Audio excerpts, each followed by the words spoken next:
Mangaluru airport ವಿಸ್ತರಣೆಗೆ ಸುಮಾರು 32.97 ಎಕರೆ ಜಾಗ ಅಗತ್ಯ ಇದೆ ಅಂತೇಳಿ ನಾಗರಿಕ ವಿಮಾನಯಾನ ಅಥಾರಿಟಿ ತೀರ್ಮಾನ ಮಾಡಿತ್ತು.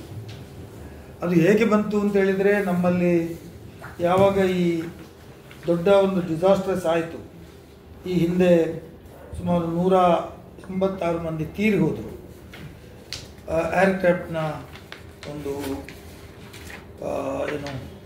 ಲ್ಯಾಂಡಿಂಗಲ್ಲಿ ಪ್ರಾಬ್ಲಮ್ ಆಗಿ 22/5/2010 ಒಂದು ಆಕ್ಸಿಡೆಂಟ್ ಆದ ಕಾರಣಕ್ಕಾಗಿ ಅದರ ನಂತರ ಒಂದು ಫ್ಯಾಕ್ಟ್ ಫೈಂಡಿಂಗ್ ಕಮಿಟಿ ಒಂದು ಕಾನ್ಸ್ಟಿಟ್ಯೂಟ್ ಆಯಿತು.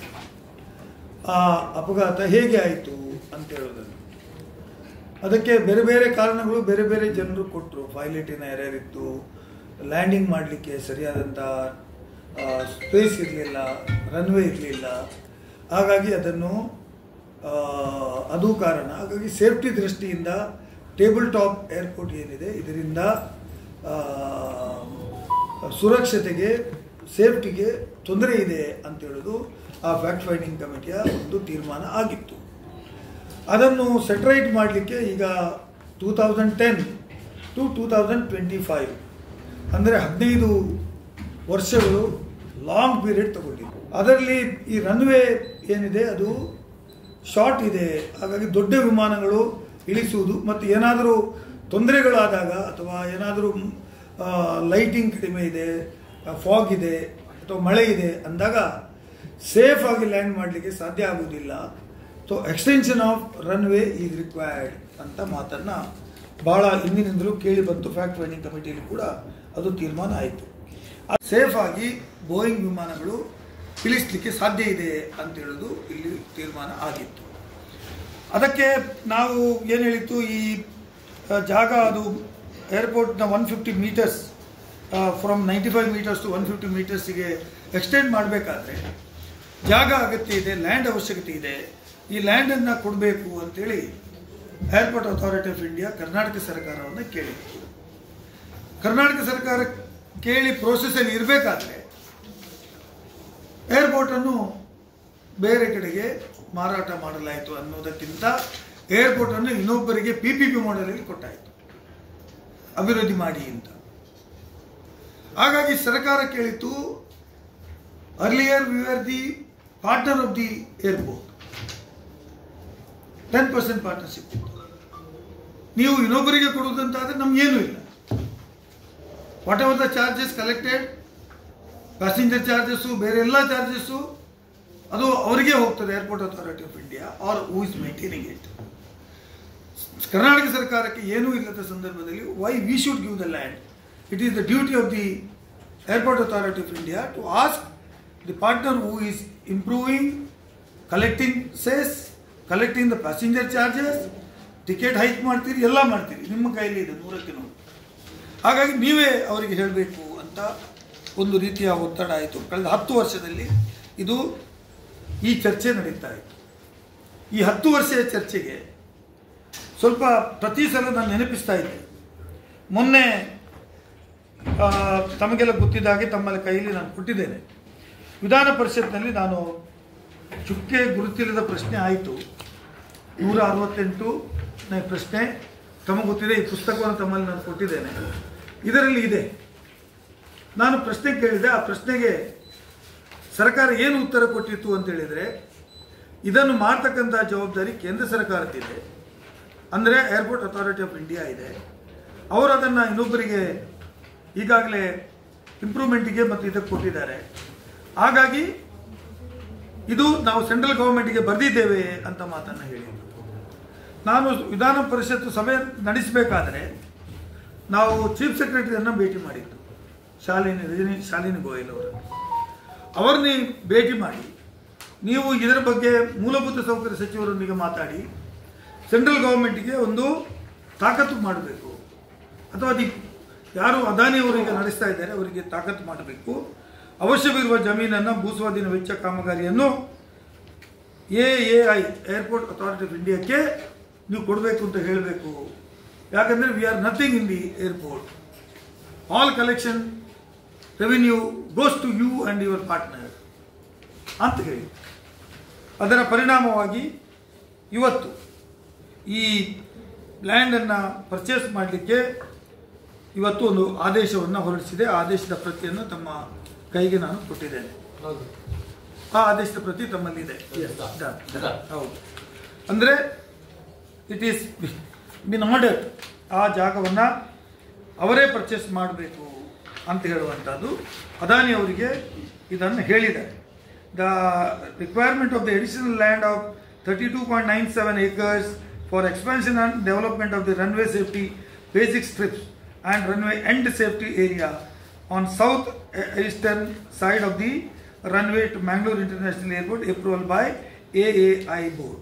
ಅದನ್ನು ನೀವೇ ಕೊಡಬೇಕು ಅಂತ ಹೇಳುವಂಥದ್ದನ್ನು ಮತ್ತು after the acquisition of the said land it is subsequently to be leased to the Mangalore International Airport Limited on the same terms and conditions on which such land has been acquired in accordance with the clause number 2.2 schedule of the concession agreement with the provision of the aeronautical ಅಂತ ಅವರಿಗೆ ಹೇಳಿಬಿಟ್ಟಿದ್ದಾರೆ. In the house 12/8/2025. My question was now. ಮತ್ತೆ ಇದಕ್ಕೆ clarity ಕೊಡಲಾಗಿದೆ. ನನ್ನ ಕ್ವಶನ್ಗೆ answer ಕೊಟ್ಟಿದ್ದಾರೆ ನೋಡಿ. ಮಂಗಳೂರು ವಿಮಾನ ನಿಲ್ದಾಣದ ರನ್ವೇ ಬೇಸಿಕ್ ಸ್ಟ್ರಿಪ್ ಮತ್ತು RES ವಿಸ್ತರಣೆಗಾಗಿ ಸುಮಾರು 36 ಎಕರೆ ಭೂ ಸ್ವಾಧೀನ ಪಡೆಗಳು ಜಿಲ್ಲಾಡಳಿತ ಅಂದಾಜು ಪಟ್ಟಿಯನ್ನು ಸಿದ್ಧಪಡಿಸಿ ಈ ವಿಮಾನ ನಿಲ್ದಾಣಕ್ಕೆ ಅವಶ್ಯವಿರುವ ಜಮೀನುಗಳ ಭೂ ಸ್ವಾಧೀನ ವೆಚ್ಚ ಮತ್ತು ಕಾಮಗಾರಿಯನ್ನು ಕೈಗೊಳ್ಳಲು ಏರ್ಪೋರ್ಟ್ ಅಥಾರಿಟಿ ಆಫ್ ಇಂಡಿಯಾ ಸಂಸ್ಥೆಗೆ ಕೋರಲಾಗಿದೆ. 10 years in the process ಅಲ್ಲಿ ಇತ್ತು. The question has been raised by the parliament member in the parliament also, but nothing was happened. Nothing was happened ಅಂತ ನಾನು ಹೇಳೋದು. ಈಗ ಈ ಒಂದು ಏನು ಮಾಡಿದ್ದೀರಿ ಇದರಿಂದ ಎಲ್ಲ ಸಮಸ್ಯೆ ಪರಿಹಾರ ಆಗ್ತದೆ ಅಂತ ನಾನು ಹೇಳೋದಿಲ್ಲ. 32.9 ಎಕರೆಯಲ್ಲಿ ಎದುರು ಮತ್ತು ಹಿಂದೆ ಎಲ್ಲಿ ಹೋಗಿ ಅದು ಬಿತ್ತು ಮತ್ತೆ back side landing and stop, ಇಲ್ಲಿಗೆ ನೀವು 125-150 ಮೀಟರ್ಸ್ ಅನ್ನು ಮಾಡಿ ಅಂತ ಹೇಳ್ತೀವಿ. But still is in danger ಅಂತ ನನ್ನ ಅಭಿಪ್ರಾಯ.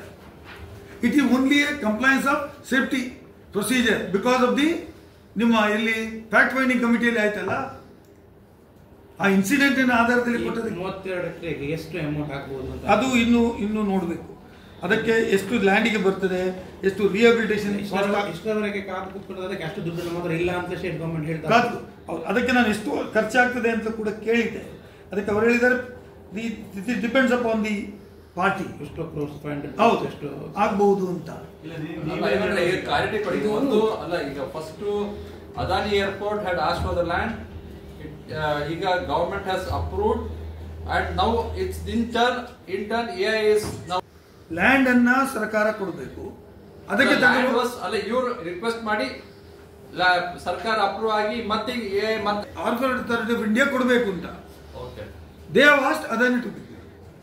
Adani has agreed. ಯಾಕೆ ಅಗ್ರೀಡ್ ಅಂತ ನಾನು ನಿಮ್ಗೆ ಹೇಳಿದೆ. ರಾಜ್ಯ ಸರ್ಕಾರಕ್ಕೆ ಏನೂ ಅದರಲ್ಲಿ ಸ್ಟೇಕ್ ಇಲ್ಲ. ಈಗ ಶಿವಮೊಗ್ಗ ಏರ್ಪೋರ್ಟ್ ಅಲ್ಲಿ ವಿ ಆರ್ 10%, ಗುಲ್ಬರ್ಗ ಏರ್ಪೋರ್ಟ್ ಅಲ್ಲಿ ವಿ ಆರ್ 10% ಪಾರ್ಟ್ನರ್ಸ್. ನಮಗೆ ಅಲ್ಲಿ ಬರುವಂತ ಆಗು ಹೋಗಿನಲ್ಲಿ ನಮಗೆ ಪಾತ್ರ ಇದೆ, ವಿ ಆರ್ ಗೆಟಿಂಗ್. ಬಟ್ ಇಲ್ಲಿ we are zero. Everything is looked after by the airport authority of India. ಹಾಗಾಗಿ ನಾವೇ ಕೊಡಬೇಕು. ನೀವು ಮಾಡುವಂತ ನಿಮ್ಮ ಜವಾಬ್ದಾರಿ ಇಂಪ್ರೂವ್ಮೆಂಟ್ ಮಾಡೋದು. ಇವತ್ತು ಟಿಕೆಟ್ ಮೇಲೆ ದಿ ಕಾಸ್ಟ್ಲಿಯೆಸ್ಟ್ ಸೆಕ್ಟರ್ ಯಾವುದು? ಬ್ಯಾಂಗ್ಳೂರು ಬಿಲೋ 6,000 ಟಿಕೆಟೇ ಇಲ್ಲ. 5,000 ಇಸ್ ಮ್ಯಾಕ್ಸಿಮಮ್. ಕೆಲವೊಮ್ಮೆ ಅದಾನಿ ಅಗ್ರೀಡ್ ಅಂತ ಹೇಳ್ತಾರೆ. ಹೌದು ಅಗ್ರೀಡ್ ಆಗಿದ್ರೆ ಬಿಟ್ಟು ಹೋಗ್ಬೇಕಲ್ಲ, ಆಗಿದ್ರೆ ಬಿಟ್ಟು ಹೋಗ್ಬೇಕಲ್ಲ. ಸರ್ಕಾರ ಎಕ್ವೈರ್ ಮಾಡಿ ಕೊಟ್ರೆ ನಾವು ಲೀಸಿಗೆ ಕೊಡ್ತೀವಿ ಡೆವಲಪ್ ಮಾಡ್ಲಿಕ್ಕೆ ಅಂತ ಹೇಳ್ತಿದ್ದಾರೆ ಅವರು. ಸರ್ಕಾರ ಎಕ್ವೈರ್ ಮಾಡಿ ಕೊಡೋ ಜವಾಬ್ದಾರಿ ಸರ್ಕಾರನೇ. ಎಸಿಗೆ ಜವಾಬ್ದಾರಿ, ಕಾಸ್ಟ್ ಪೇ ಮಾಡೋ ಜವಾಬ್ದಾರಿ ಯಾರು ಕೊಡ್ಬೇಕು? ಕಾಸ್ಟ್ ಕೊಡಬೇಕಾಗಿದ್ದು ಈಗ ಇದರ ಪ್ರಕಾರ ಕಾಸ್ಟ್ ಕೊಡಬೇಕಾಗಿದ್ದು ಅದಾನಿ. ಯಾವ ಕಂಪನಿ ನಡೆಸ್ತಾ ಇದೆಯೋ ಅವ್ರು ಹೇಳಿದ್ದಾರೆ, ಕಾಂಟ್ರಾಕ್ಚುವಲ್ ಅಲ್ಲಿ ಯಾರಿದ್ದಾರೆ ಅವ್ರು ಕೊಡಬೇಕು ಅಂತ ಹೇಳಿದ್ದಾರೆ. ಸೊ ಒಂದು ಪ್ರಾಬ್ಲಮ್ ಇಸ್ ಸಾಲ್ವ್ಡ್ ಅಂತ ನಾನು ಹೇಳೋದು ಬಿಗಿನಿಂಗ್ ಅಲ್ಲಿ. ನಂದು ಸೆಕೆಂಡ್ ಪ್ರಶ್ನೆ ಈಗ ಸ್ಟಾರ್ಟ್ ಆಗಿರೋದು, ನೀವು ಲ್ಯಾಂಡ್ ತಗೊಂಡ ಮೇಲೆ ಯಾರು ರಿಹಬಿಲಿಟೇಷನ್ ಕಾಲೋನಿ ಅವರಿಗೆ ಬೇಕಾದಷ್ಟು ಜಾಬ್ ಎಂಪ್ಲಾಯ್ಮೆಂಟ್ ಕೊಡಬೇಕು, ಎಂಪ್ಲಾಯ್ಮೆಂಟ್ ಅವರಿಗೆ ಲ್ಯಾಂಡ್ ಯೂಸರ್ಸಿಗೆ ಕೊಡಬೇಕು, ರಿಹಬಿಲಿಟೇಷನ್ ಮಾಡಬೇಕು, ಅವರ ಪ್ರಾಬ್ಲಮ್ ಅದರಲ್ಲಿ ಇರುವಂಥದ್ದು 10-15 ಏಕರ್ಸ್ 10 ಏಕರ್ಸ್ ಗೌರ್ಮೆಂಟ್ ಲ್ಯಾಂಡೇ ಇದೆ.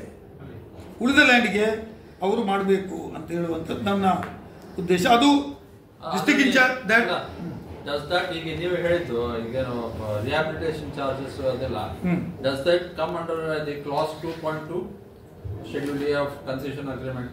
ಯಾಕಂದ್ರೆ ಬೇಸಿಕಲಿ ವಾಟ್ ಇದೆ ಅಂದ್ರೆ all the land acquisitions are based on the compensation and rehabilitations. ಅದು R&R ಅಂತ ಹೇಳ್ತೀವಿ ನಾವು. ಅಲ್ಲ R&R is it a part of, because ಇವ್ರು ಹೇಳೋದು terms and conditions can be the same as what is mentioned in the clause 2.2 schedule of A of the ಅದರಲ್ಲಿ ಅದು ಉಂಟಾ? ಅದರಲ್ಲಿ ದಟ್ ಈಸ್ ಇದ್ದ ಕಾರಣಕ್ಕಾಗಿನೇ ಹೇಳಿದೆ. ಸಮಸ್ಯೆ ಪರಿಹಾರ ಆಗೋದಿಲ್ಲ ಅಂತ ನಾನು ಕೇಂದ್ರ ಸರ್ಕಾರಕ್ಕೆ ಏರ್ಪೋರ್ಟ್ ಅಥಾರಿಟಿ ಆಫ್ ಇಂಡಿಯಾಗೆ ಹೇಳಲಿಕ್ಕೆ ಬಯಸ್ತೇನೆ. You are just compliance with ಇದನ್ನು ಇಮಿಡಿಯೇಟ್ ಮಾಡಬೇಕಾಗಿದ್ದು. ಇವತ್ತಿನ ದಿನಕ್ಕೂ ಫ್ಲೈಟ್ಗಳು ಇಳಿಲಿಕ್ಕೆ ಕಷ್ಟ ಇದೆ. ಜೋರಾಗಿ ಮಳೆ ಬಂದಾಗ ಇಳಿಯುವುದಿಲ್ಲ. ಲೈಟಿಂಗ್ ಪ್ರಾಬ್ಲಮ್ ಇದೆ. ಫುಲ್ ಫ್ಲೈಟ್ ಲೈಟ್ಸ್ ಏನು ಬೇಕು ಏರ್ಪೋರ್ಟ್ ಅಲ್ಲಿ ಫ್ಲೈಟ್ ಅನ್ನ ಲ್ಯಾಂಡಿಂಗ್ ಮಾಡಲಿಕ್ಕೆ ಆಗ್ತಾ ಇಲ್ಲ. ದೊಡ್ಡ ಬೋಯಿಂಗ್ಸ್ಗಳು ಲೈಕ್ ಸಿಂಗಾಪುರ್ ಅಂತ, ಹಿಂದೆ ಸಿಂಗಾಪುರ್ಗೆ ಏರ್ಲೈನ್ಸ್ ರೆಡಿ ಆಯಿತು, ಟಿಕೆಟ್ ಉಂಟು ಬನ್ನಿ ಅಂತೆಲ್ಲ ಹೇಳಿದ್ರು. All of sudden without giving any reasons they have cancelled it. ಯಾಕೆ ಅಂತ ಹೇಳಲಿಲ್ಲ. ಏರ್ಪೋರ್ಟ್ ಅಥಾರಿಟಿ ಆಫ್ ಇಂಡಿಯಾ ಹೇಳಿಲ್ಲ, ಅದಾನಿ ಮ್ಯಾನೇಜ್ಮೆಂಟು ಹೇಳಿಲ್ಲ. ದೊಡ್ಡ ಬೋಯಿಂಗ್ಗಳು ಇನ್ನೂ ಇಳಿಸ್ಲಿಕ್ಕೆ ಆಗೋದಿಲ್ಲ. They have said somewhere that not possible ಅಂತ. ಸೇಫ್ಟಿ ಮಾತ್ರ ಕನ್ಸರ್ನ್ ಫುಲ್ಫಿಲ್ ಮಾಡ್ತಾ ಇದ್ದಾರೆ. ಹೌದು, ರನ್ವೇ ಎಕ್ಸ್ಟೆನ್ಷನ್ ಅಲ್ಲ. ದೊಡ್ಡ ಫ್ಲೈಟ್ ಏನು ಲ್ಯಾಂಡ್ ಆಗಲಿಕ್ಕೆ ಅದೇನೇ ಹೇಳಿದೆ ನಾನು. ಇದು ಸೇಫ್ಟಿ ಕಂಪ್ಲೈನ್ಸ್ ಮಾತ್ರ. ಪ್ರಾವಿಷನ್ ಇಲ್ಲ, ಅದಕ್ಕೆ ಸ್ಕೋಪೇ ಇಲ್ಲ ಅಂತ ಏರ್ಪೋರ್ಟ್ ಅಲ್ಲಿ. ಸ್ಕೋಪ್ ಇಲ್ಲ, ಟಾಪ್ ಆಗಿರೋದ್ರಿಂದ ರನ್ವೇ ಎಕ್ಸ್ಟೆಂಡ್ ಮಾಡ್ಲಿಕ್ಕೆ ಆಗಲ್ಲ. ಹಾಗಾದ್ರೆ ಆಲ್ಟರ್ನೇಟಿವ್ ನೋಡಿ ಅಲ್ವಾ.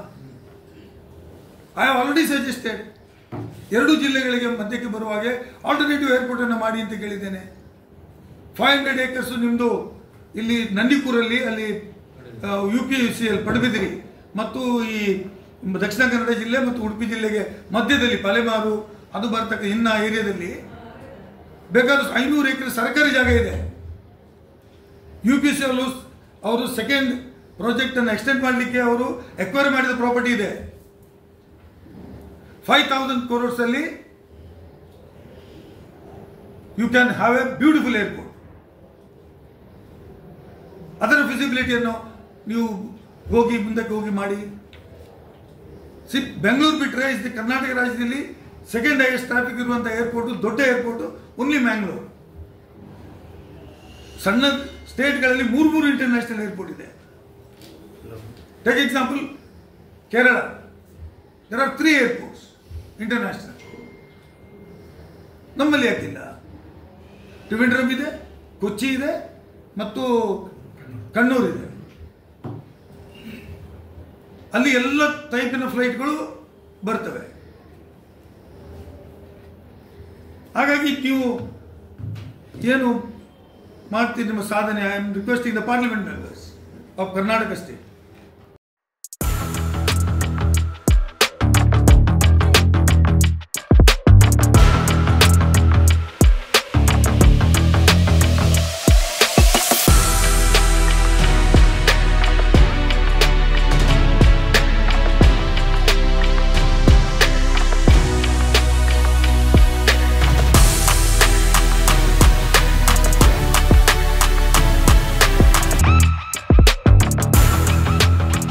ನವರತ್ನ ಎಲೆಕ್ಟ್ರಿಕಲ್ ಅಂಡ್ ಪ್ಲಂಬಿಂಗ್ 25 ವರ್ಷಗಳಿಂದ ನಂಬಿಕೆ, ಗುಣಮಟ್ಟದೊಂದಿಗೆ ವಿಶ್ವಾಸಾರ್ಹ ಸೇವೆ. ಒಂದೇ ಸೂರಿನಡಿ ಅತ್ಯಂತ ಕಡಿಮೆ ಬೆಲೆಗೆ ಗುಣಮಟ್ಟದ ವಸ್ತುಗಳು. Electronics, plumbing, hardware, home appliances, sanitary, LED lights. Navaratna electrical and plumbing, Sachin traders ನ ಮುಂಭಾಗ, ಮುಖ್ಯ ರಸ್ತೆ, ದರ್ಬೆ, ಪುತ್ತೂರು. ಸಂಪರ್ಕಿಸಿ 9003814451 9945521951 990178461. ಸುದ್ದಿ ಚಾನಲ್, ಕ್ಷಣ ಕ್ಷಣದ ಸುದ್ದಿಗಾಗಿ.